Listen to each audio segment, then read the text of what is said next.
Welcome to the Painting Business Finance Podcast, where it's my mission to provide you with the philosophies, tactics, and tools to making your painting business more profitable while creating more wealth for you and your family. This is your host, Daniel Honan, and today we're going to be talking about vehicle deductions.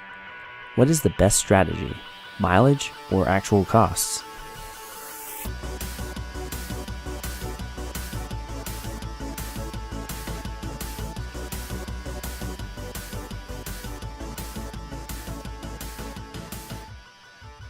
Vehicle deductions. This is a common question I get when speaking with clients, just understanding how should I deduct vehicle costs? What is the best strategy? Because there's a couple ways to do it. Now, first, I just want to clarify that this vehicle deduction or auto deduction, we're not talking about travel here. We're talking about expenses for your vehicle that you're using in your business. And your vehicle can be a personally owned vehicle or a exclusively used business vehicle, either one. Now, there's going to be implications for either of those two options, but let's dive into the big question. The big question is that I always get is, which strategy is best, mileage or actual expenses? It's not an easy question to answer. There's a lot of variables, but I'm going to go through a few rules that will help guide you in your decision process. But first off, there's two main options to write off vehicle expenses. The first one is mileage. So mileage is basically tracking how many miles you are driving your vehicle in your business. And on the personal side, you track both sets of miles. But any business miles, you can get 58 cents per mile in 2019 as a deduction on your taxes. So this method, mileage, in the past has been heavily used and recommended. It's changed a bit now since we're in the new tax law, new tax reform. Now it's a little bit not as advantageous to use mileage. It still is in a lot of situations, but the actual costs method is actually a little bit better now because of the tax reform. And that goes into the next strategy is actual expenses. So this method of deducting vehicle expenses is by using the actual expenses of the vehicle. So instead of just tracking your miles, you're actually tracking fuel costs, repairs, maintenance, insurance, and then also the actual cost of the vehicle that you paid. You went to the dealership and you paid X amount of dollars. That amount you can depreciate over several years. So before the tax reform, the problem with taking actual expenses was that the depreciation amount wasn't very good. It was a very low amount. So you'd have to depreciate over several years, and it wasn't very advantageous from a tax perspective. But with the new tax law, there are higher depreciation limits, and also you have more bonus depreciation as well. So it makes the actual expense vehicle deduction method a little bit more enticing. Now let's jump into looking at the factors that will help you decide whether to take mileage or actual expenses. In general, if you have a lot of business miles on your vehicle and the vehicle that you purchased was not that much, so let's say it was under $10,000, but you are driving 16,000 plus miles a year, mileage method is going to be what you want to go with. This is because you get 58 cents per mile on that vehicle, and also your vehicle, you didn't pay much for it, so you're not going to get much depreciation, because depreciation is based off of how much you paid for the vehicle. That's situation one. Now let's look at situation two. Let's say that you have an average cost vehicle and you do not have a lot of business miles. So maybe you're the business owner and you just do the sales. You're not driving to a lot of job sites. So you just have an average amount, which is about 13,000 miles per year.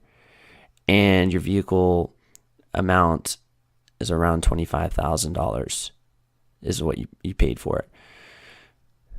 In this case, you might want to go with the actual method, because you can take, let's say you bought the vehicle for $25,000, especially if it's a larger vehicle like a truck or a van that's over 6,000 pounds, you can take a lot of depreciation up front. So you might want to go with the actual cost method. Now, situation 3, let's say that you have a vehicle that does not have a lot of business miles, and it's a more expensive vehicle used primarily for business. Once again, you should use the actual method. And this is for the same reason. You have an expensive car, maybe it's $35,000 plus for that vehicle, and you don't have a lot of business miles. You want to take that actual cost method. Now let's go through maybe the 4th scenario. You have low miles and a low cost vehicle that's used for business.